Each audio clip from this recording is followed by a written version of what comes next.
एक बार फिर से मैं लेकर आ चुका हूँ एक नई सीरीज कंजंक्शन की। यह वीडियो इस सीरीज का पार्ट 1 होने वाला है। इस वीडियो में मैं आपको बताऊंगा इंट्रोडक्शन ऑफ कंजंक्शन, कंजंक्शन का परिचय, कंजंक्शन होता क्या है, हमें कितने कंजंक्शंस पढ़ने हैं।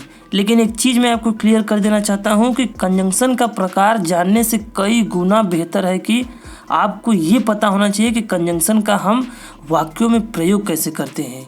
ये सबसे इम्पोर्टेंट है, न कि कंजंक्शन का प्रकार। तो चलिए वीडियो स्टार्ट करते हैं। तो यहाँ पे देखते हैं हम पहले कंजंक्शन होता क्या है।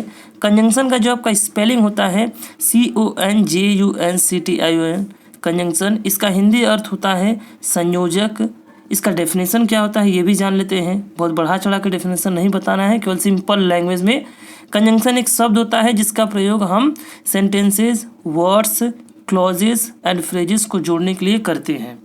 यहाँ पर इसके प्रकार को समझने की कोई ज़रूरत नहीं है, आपको केवल यह पता होना चाहिए कि हम कंजंक्शन का प्रयोग कैसे करेंगे वाक्यों में। अगर हम बात करें शब्दों को कैसे जोड़ा जाता है तो एग्जाम्पल की मदद समझते हैं। Ram and Shyam, Ram and Shyam. यहाँ पर राम एक शब्द है और श्याम क्या है, एक शब्द है। इसके बीच में जो एंड का प्रयोग किया गया है इन दोनों शब्दों को जोड़ने के लिए, वही आपका कंजंक्शन है। वहीं पर वाक्यों को कैसे जोड़ते हैं तो आइए एग्जाम्पल समझते हैं। राम इज़ ऑनेस्ट, ये आपका एक वाक्य है। वहीं पर दूसरा वाक्य है आपका हिज ब्रदर इज़ डिसऑनेस्ट। ये दो वाक्य हैं। इन दो वाक्यों को हम कैसे कंजंक्शन की प्रयोग से जोड़ेंगे ये देखते हैं। तो Ram is honest but his brother is dishonest. यहाँ पे जो बट का प्रयोग किया गया है दो वाक्यों को जोड़ने के लिए, यही आपका कंजंक्शन है। जैसा कि मैंने आपको पहले ही बता दिया कि कंजंक्शन का प्रयोग sentences, words, clauses and phrases को जोड़ने के लिए किया जाता है। इसी प्रकार से हम क्लॉजेस और फ्रेजेस को भी जो कंजंक्शन की मदद से जोड़ते हैं। तो आइए देखते हैं हमें कुल कितने कंजंक्शंस पढ़ने हैं। BUT बट, जिसका हिंदी अर्थ होता है लेकिन, बल्कि, सिवाय।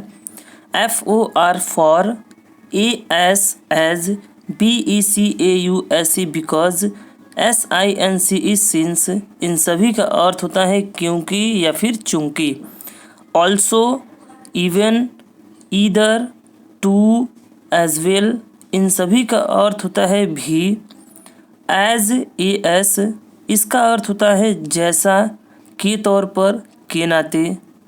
AS as plus adjective plus as, इसका अर्थ होता है उतना प्लस एडजेक्टिव प्लस जितना।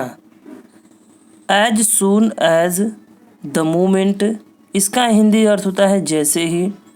एज वेल एज, साथ ही साथ। एज फार एज, इसका हिंदी अर्थ होता है जहाँ तक। एज इफ, एज दो, इसका हिंदी अर्थ होता है मानो, जैसे कि। As yet, yet, till now, by now, so far. इन सभी का हिंदी अर्थ होता है अभी तक। ऑल्दो, दो, इवन इफ, इवन दो, इनका अर्थ होता है हालांकि या फिर भले ही। Then also, even then, yet, still, however, इन सभी का अर्थ होता है फिर भी। स्टिल, इवन नाउ, इन दोनों का अर्थ होता है अभी भी। SUCH सच, इसका अर्थ होता है ऐसा। SUCHAS सच एज, इसका अर्थ होता है जैसे कि। INSUCHAWAY, इन सच अ वे, इसका अर्थ होता है ऐसे। दैट, इफ, वेदर, इन दोनों का अर्थ होता है कि। विदर और, इसका अर्थ होता है चाहे या फिर आप कह सकते हैं कि या। ईदर और, इसका अर्थ होता है या तो ये या तो वो। नीदर नॉर, इसका अर्थ होता है न ये न वो। नॉर, नीदर, इसका दोनों का अर्थ होता है भी नहीं। SO, इसका अर्थ होता है भी। नो सूनर हैड या फिर than, no sooner had than, ये दोनों कम्बिनेशन में आता है। इसका अर्थ होता है ही था। नॉट ओनली बट आल्सो, न केवल ये बल्कि वो भी।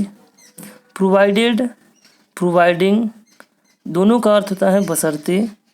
सो दैट, SOTHAT, इसका अर्थ होता है ताकि।